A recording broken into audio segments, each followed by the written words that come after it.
तो हमारा परम मंगल होने का समय आ गया है। नहीं, हमें ये सौभाग्य न प्राप्त होता जो हमें लाडली जू की बिना किसी कारण, बिना किसी हेतु के ऐसी अपार कृपा का परिचय मिला है। अपार सुख देने वाले राधा नाम का परिचय मिला है। समस्त कर्म बंधनों को नष्ट करके दिव्य प्रेम प्रदान करने की सामर्थ्य वाले श्रीधाम वृंदावन का परिचय मिला है, महिमा सुनने को मिली है। इससे हमें विश्वास हो जाना चाहिए कि अब हमारा परम मंगल है। श्रीपाद प्रबोधानंद जी महाराज कह रहे हैं, देहेस्मिन्नति कुत्सुते त्यजत वृथाध्यासं यतः संस्मृति घोरा चिंतय चिदघनम निज वपुः सर्वंच वृंदावने घोराः सन्तु विपत्ति कोटय इह त्वं याहि नो विक्रिया मारब्ध क्षयमावसै तददथ तन्नाथौ सदा खेलय। हे भाई, देहेस्मिन् नति कुत्सिते त्यज व्यथाध्यासम यतः संस्मृति। ये तुम देह को बहुत अच्छा मान रहे हो, इससे बहुत ममता कर लिए हो, इसे अहम में बैठा लिए हो कि मैं स्त्री, मैं पुरुष, मैं कर्ता, मैं भोक्ता। ये तुम्हारे मलिन विचार हैं। अज्ञान के द्वारा मलिनता हो जाने पर इस शरीर में अहम बुद्धि हो जाती है, मम बुद्धि हो जाती है। ये मैं शरीर हूं, शरीर मेरा है, ऐसी अहमता ममता हो जाती है। इसी में सारे के सारे कुत्सित विकार रहते हैं, सारे के सारे पापाचरण इसी भाव में रहते हैं। देहेस्मिन् नति कुत्सिते त्यज। अब तुम्हें उपदेश कर रहे हैं श्रीपाद कि इस भाव को त्यागना होगा। देखो, कल किसी ने प्रश्न किया, ये ब्रह्मांड का सृजन, लय, ये सब, तुम हो कहाँ, तुम्हारी स्थिति कहाँ है? सुन सुना के, पढ़ पढ़ा के प्रश्न कर लेना या उत्तर दे लेना ये अलग बातें हैं। अनुभूति करना ये सबसे अलग बात है। इतना हम देह भाव में मगन हो गए हैं, तन्मय हो गए हैं कि ऐसा हमें भान ही नहीं होता कि मैं शरीर नहीं हूं।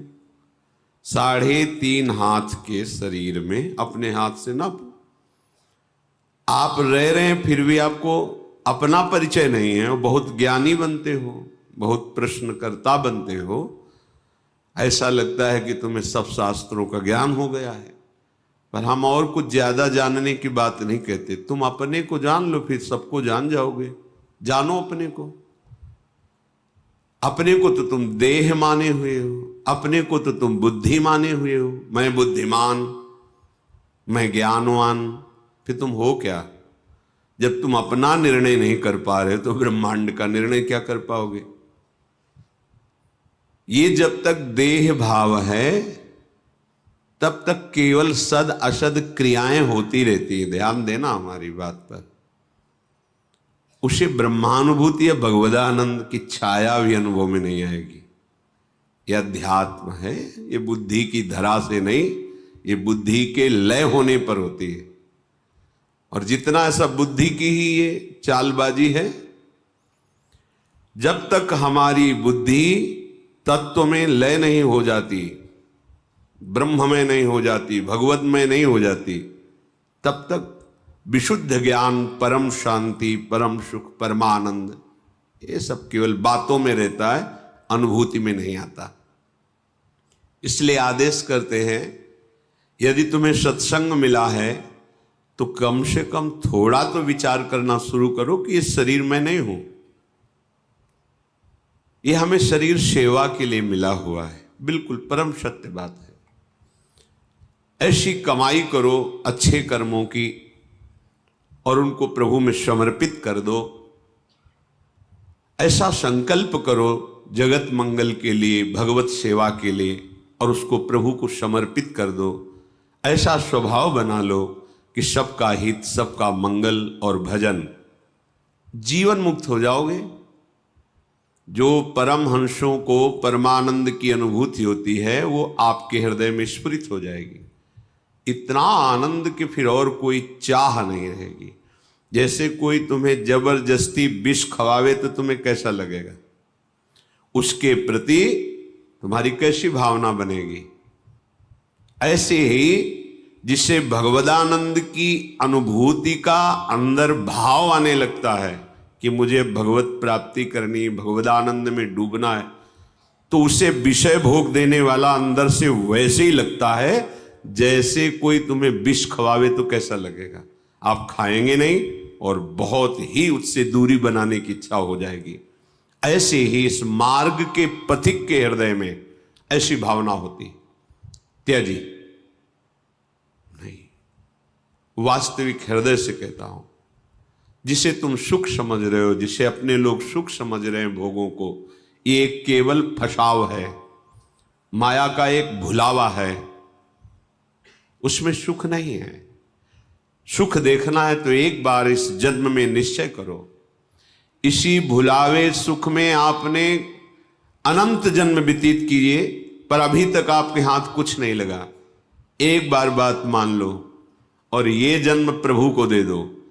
अगर इस लोक और परलोक की कोई भी कामना तुम्हारी बकाया रह जाए तो हमें बताना, डूब जाओगे, परमानंद में डूब जाओगे।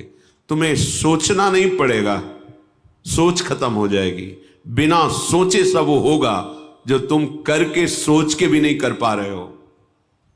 प्रसन्नात्मा न सोचती न कांक्षति, कैसी अद्भुत स्थिति। पर इसके लिए आपको ये छोड़ना पड़ेगा। ये जो कुत्सित शरीर में अहमता ममता, गंदी बातें देखना, सुनना, भोगना, ये छोड़ना होगा। क्योंकि इसको जब तक नहीं छोड़ोगे तो शरीर भाव तुम्हारा और पुष्ट होता रहेगा। शरीर भाव पुष्ट होता रहेगा तो जन्म मृत्यु, नाना प्रकार के दुख सुख ये आकर्षित करते रहेंगे। जहां आपने अधर्माचरण छोड़ा और भगवत चिंतन कर रहे हैं, आपका हृदय निर्मल होने लगेगा। तो ये शरीर अपने आप अलग दिखाई देगा। उसमें मैं शरीर नहीं हूं ऐसा चिंतन नहीं करना पड़ता, अपने आप ये अलग दिखाई देता है। मन बुद्धि अपने आप अलग दिखाई देते हैं, स्वभाव अपने आप अलग दिखाई देता है। और जब इन तीनों का बाद हो जाता है, स्थूल सूक्ष्म कारण, तो जो बचा वो अपना स्वरूप होता है। जब स्वरूप में तन्मय हुआ तो कुछ बचा ही नहीं, सब ब्रह्ममय हो जाता है। लगो, अनंत जन्म लगा दिए जहां तुम्हारे हाथ कुछ नहीं लगा। एक बार प्रार्थना मान लो। सब कार्य करते हुए हम ये नहीं कहते कि आप सब छोड़ करके किसी गुफा में चले जाओ, समय नहीं है। जहां हो वहीं रहते हुए इतना समझ लो कि ये देह तुम्हारी तत्रापि क्षणभंगुरः है, दुर्लभ, पर कभी भी नष्ट हो सकती है। किसी भी उपाय से तुम इसे बचा नहीं सकते देह को, इसका नाश अवश्यंभावी है। तो इस देह के छूटते छूटते तुम ऐसी कमाई कर लो कि तुम्हें आगे दुख न देखना पड़े। जो अज्ञानी जन हैं, जिनको सत्संग प्राप्त नहीं है भगवत कृपा से, वो जब भागवतिक बातें सुनते हैं तो उनको विश्वास नहीं होता। क्यों? क्योंकि इतना असत आचरणों में वो लीन है कि ये बात भी उनको समझ में नहीं आती, बर्दाश्त नहीं होता कि इसको छोड़ करके भी कोई सुख है। और जबकि जिसे सुख कहते हैं वो इसके छोड़ने में ही है। त्यागात शांति अनंतरम, सब शांति चाहते पर भोग के। और भगवान कह रहे जिन्होंने रचा है, त्यागात शांति अनंतरम, त्याग करते ही शांति का प्रादुर्भाव हो जाता है।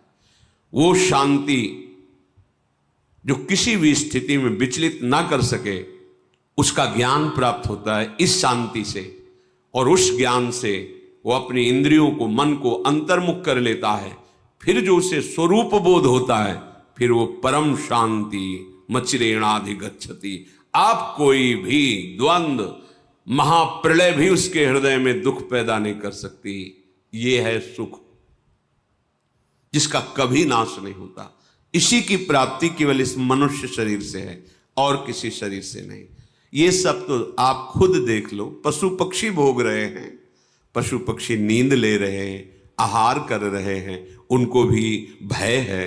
देखो, उनको भी बाल बच्चा पैदा करने की प्रक्रिया मालूम है, उनकी भी संतानें होती हैं, वो अपने भी संतान से प्यार करते हैं, वो भी मेहनत करके दाना पानी ला के अपने बच्चे का पोषण करते हैं।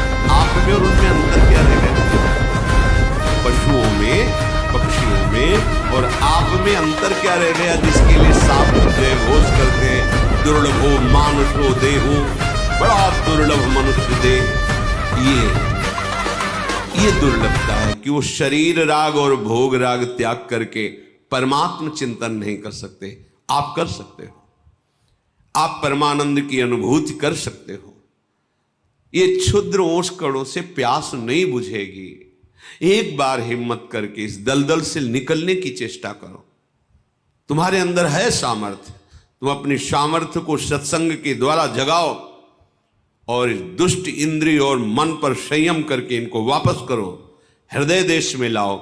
ये घर से बाहर भटकते रहेंगे, कुछ हाथ नहीं लगेगा। मना खष्टान इंद्रियाणी प्रकृति स्थानी कर सती, ये घसीटते चले जाएंगे जहां अंत नहीं, ऐसी माया में लौटा लो। श्रीपाद कह रहे, बहिर्गत दृगंतर धैर्य मालम्य नित्य स्मृति रधिवश वृंदारण्य मन्यान अपेक्षा। तुम किसी की अपेक्षा मत रखो कि तुम्हें कोई साथ देगा, सहयोग देगा या सुख देगा। याद कर लो शब्द, ये ब्रह्म शब्द हैं। तुम ऐसी सोच मत रखो कि तुम्हें कोई साथ देगा, तुम्हें कोई सहयोग करेगा परमानंद प्राप्ति का, तुम्हें कोई सुखी कर सकता। ये भ्रम हटा दो। ये जो तुम्हारा आंतरिक मन बुद्धि कि हम तो गंदे आचरण करें, अधर्म से धन कमाएं, मनमानी भोग भोगे और विश्व में कहीं कोई ऐसा जादूगर तांत्रिक मंत्रवेत्ता कोई ऐसा मिले जो छूछा कर दे, मंत्र जंत्र बांध दे, हमें कोई विघ्न न सतावे, हम भोग भोग लें, तो ऐसा ब्रह्मा ने पैदा ही नहीं किया। अभी आगे करेगा तो पता चल जाएगा, अभी तक ऐसा नहीं हुआ। निज कृत कर्म भोग सुनु भ्राता। यदि किसी के पास जाने से, किसी प्रक्रिया से आपका आगंतुक विपत्ति नष्ट हो रही है, तो वो विधान पहले लिखा हुआ है। आपका सुकृत आ गया और सुख चलने लगा, आपको लगा कि किसी जंत्र या मंत्र या तंत्र से ये काम बन गया, बिल्कुल भ्रम में मत रहना। आपका कर्म ही आपको सुख और दुख प्रदान करता है।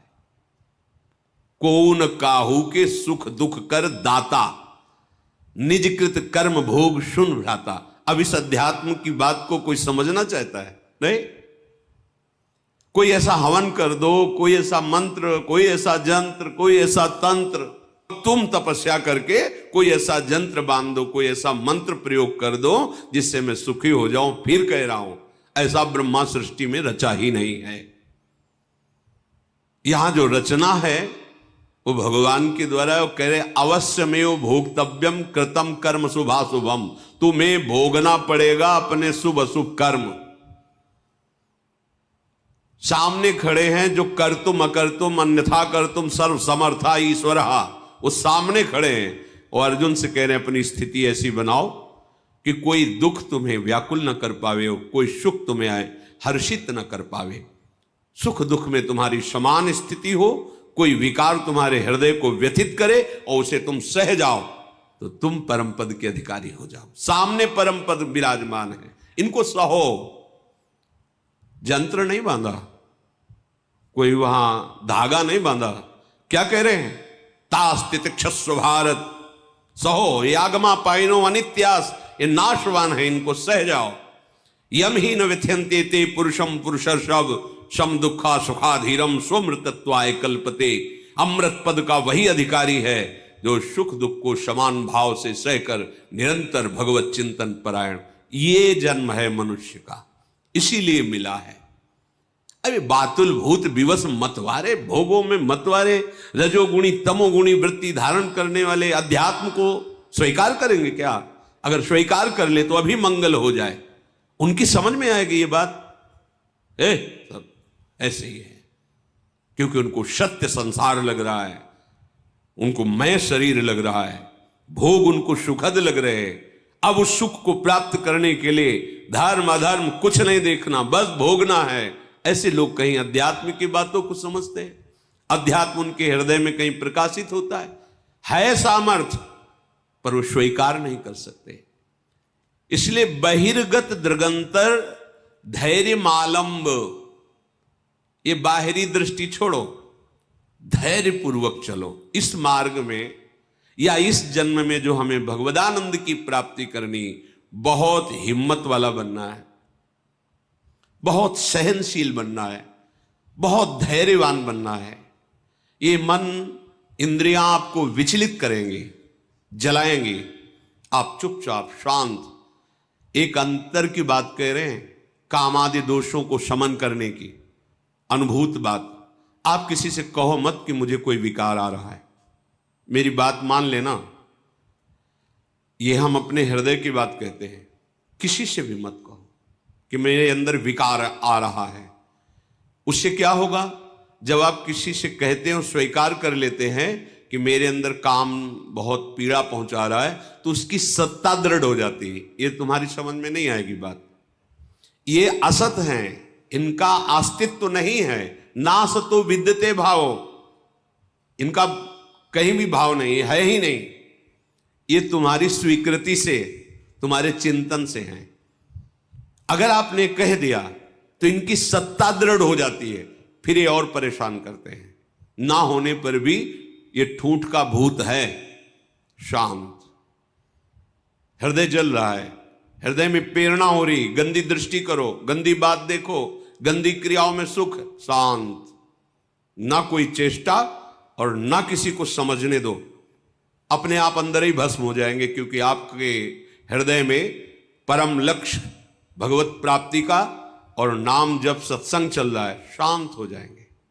कभी कभी अशुद्ध भोजन हो जाने पर, रजोगुणी तमोगुणी भोजन हो जाने पर इनकी प्रबलता नजर आती। शांत रहो, देख लो, कुछ ही घंटों में समन हो जाएगा। शांत रहो, ये अनुभव की बातें कह रहे हैं। शांत रहो, कोई चेष्टा मत करो, भजन बने बने लेट जाओ, सो जाओ चुपचाप, कुसंग मत करो। कुछ ही घंटों में अपने आप वो गुण टिकेगा नहीं, जो तमोगुण रजोगुण भोग वासना पैदा कर, शांत हो जाएगा। अगर कोई चेष्टा की, अगर कोई बाहरी वृत्ति वस्तु व्यक्ति स्थान का संयोग बनाया, वो संस्कार दृढ़ हो जाएंगे और आपको भोगों में सुख है ऐसा निश्चय हो जाएगा। भारी पतन होना शुरू हो गया। बहिर्गत दृगंतर धैर्य मालंब्य, धैर्य पूर्वक सह जाओ, धैर्य का सहारा लो। कोई तुम्हें सता नहीं सकता, थोड़ा जलन बर्दाश्त करो। दोनों तरफ जलन है, थोड़ी देर। ये मध्य में खड़े, इधर परमार्थ है अध्यात्म, इधर है मायामय मार्ग। इसमें प्रारंभ से लेके अंत तक जलन बढ़ती चली जाएगी। माया में भोग वासना, और ये परमार्थ मार्ग, इसमें थोड़ी दूर तक बहुत जलन है। क्यों? क्योंकि पूर्वाभ्यास भोगों के भोगने में सुख है, ऐसा हमने क्रियाएं की है, ऐसा हमने चिंतन किया है, ऐसी हमने सोच बैठा रखी। अब वो जब उधर की तरफ से रोका जाता है तो जलन पैदा करते हैं। उस जलन को सह जाना ही तपस्या कहते हैं, ताप को सहना तप कहते हैं। अपने संयम नियम पूर्वक भगवत मार्ग को पुष्ट करने के लिए जो जलन प्राप्त होती है, उसे सह जाना, वो महात्मा हो जाता है। ये थोड़ी दूर जलन के बाद अमृत में शांति है, और इसमें थोड़ा सुखद भाव आने के बाद सदैव जलन ही जलन है। अब जब दोनों तरफ देख रहे हैं कि हमें मरना ही है, जलना ही है, तो हम भोग करके जलन को बढ़ाने वाले मार्ग में नहीं जाते, भोग त्याग करके थोड़ी जलन सह के परम शांति के मार्ग में जाते। ये विवेकवान का निर्णय है। यदि आप ऐसे ही मन को छूट देते रहे, इंद्रियों को छूट में दे से तो सहा नहीं जा रहा। भगवान दोनों की रचना की है, भक्ति मार्ग, अध्यात्म मार्ग और माया मार्ग। जाओ फिर विचरो, भोगो, फिर कभी किसी युग कल्प में उनकी करुणा होगी, ऐसा संयोग बने ना बने कोई पक्का नहीं। बार बार तो बनत नहीं, यह संयोग अनूप। ये जो आज हमें संयोग मिला है, ये बाजी जीत जाने के लिए मिला है। वृंदावन धाम रसिकों का संग, प्रिया प्रीतम की उपासना, राधा नाम। अरे एक रजकण अत्यंत दुर्लभ वस्तु, जहां हम बैठे हैं, अपने लोग माइक वस्तुओं पर महत्व रखने वाले इस महामहिम वृंदावन की रजरानी का क्या महत्व जाने। शहना कैसे सहोगे, अब उपाय बता रहे। बहिर्गत दृगंतर धैर्य मालंब्य। अय उपासक, परमार्थ के पथिक, तुम्हें किसी बाहरी से सहयोग नहीं लेना। ये अंदर से ही परमार्थ में सहयोग मिलता है, बाहर से कोई सहयोग ही नहीं। बाहर केवल विक्षेप है, सहयोग नहीं। पक्का ये हमारे दोस्त हैं, परमार्थ में सहयोग करेंगे, इतना चिंतन होना ही विक्षेप हो गया। अपने आराध्य देव से अन्य आश्रय नहीं, केवल हमारे साधन श्यामा श्याम, हमारे साध्य श्यामा श्याम। समझो, अध्यात्म को समझो। सब में भगवत बुद्धि, सबकी सेवा, सबकी अर्चना वंदना, कोई परेशानी नहीं। सहयोगी श्यामा श्याम, दूसरा नहीं। ये अंदर बैठा लो, बहुत निश्चिंत हो जाओगे। अब हमारे अंदर धैर्य आएगा, क्योंकि हमने बहुत बड़े का आश्रय लिया है। ये अंदर का विषय होता है। बहुत बहुत मंगलमयी बात। एक बार बकरियां चराने वाला बकरियों को जंगल में ले गया, तो एक हरी हरी पत्तियां चबाने में भूल गई अपने परिकर को, और उसका परिकर आगे बढ़ गया और संध्या हो गई। वो अन्य बकरियों को अपने घर ले गया। एक बकरी जो जंगल में रह गई, अब वो घबरा गई। जब उससे चेतना बाहर आई कि अरे मैं तो सबसे बिछुड़ गई, तो पास में नदी थी, सोचा चलो यहां जल पी लेते हैं, फिर जो होगा जैसा होगा। जल पीने गई तो उसने देखा एक बहुत मजबूत पंजा ऐसे दिखाई दे रहा है। तो सोचा किसी बलवान का पंजा है। जल पी ही रही थी कि भेड़िया आ गया। भेड़िए ने आवाज दी, बकरी ने अपनी हिम्मत दिखाई और उस पंजे के पास खड़ी हो गई और कहा, देखते हो ये पंजे का हमने सहारा लिया है। उसने देखा पंजा तो बबर शेर का। भागा कि आसपास कहीं होगा वो, और वो इससे मित्रता की, भागा। अब तो उसको और प्रमाण मिल गया, जो भी आए उसको बस वो पंजा दिखा दे दो। बकरी के शरीर की गंध से जो मांसाहारी पशु वो आए। आखिरी में जो सिंह स्वयं जल पीने आया, रे हमारी तरफ देखना मत, ये पंजा देख रहे हो, मैं संध्या से अभी तक इसी के सहारे बैठी हूं, किसी ने मेरी तरफ आंख भी नहीं उठाई। तो उनका तुम चिंता भी मत करो, अब कोई आंख भी नहीं उठाएगा, क्योंकि पंजा मेरा है। जब तुमने मेरा आश्रय ले लिया तो इस जंगल में कोई, तुम समझ रहे हो इसका उदाहरण। अगर आप प्रणत कामदम प्रभु के चरणों का आश्रय लिए हैं, तो कोई भी आपका बाल बांका नहीं कर सकता। सबसे महाबली प्रभु श्री हरि के चरणारविंद हैं। विश्वास का मार्ग है ये। अगर विश्वास नहीं तो भटकना पड़ेगा। हित ध्रुव जो विश्वास है तब ही सुधरे बात, नातर माया पंथ में फिरे जो टक्कर खात। हर क्षण वो रक्षा करते, हर क्षण, हर पल। स्वप्न में भी दुख नहीं होने देते। एक दिन देखा स्वप्न में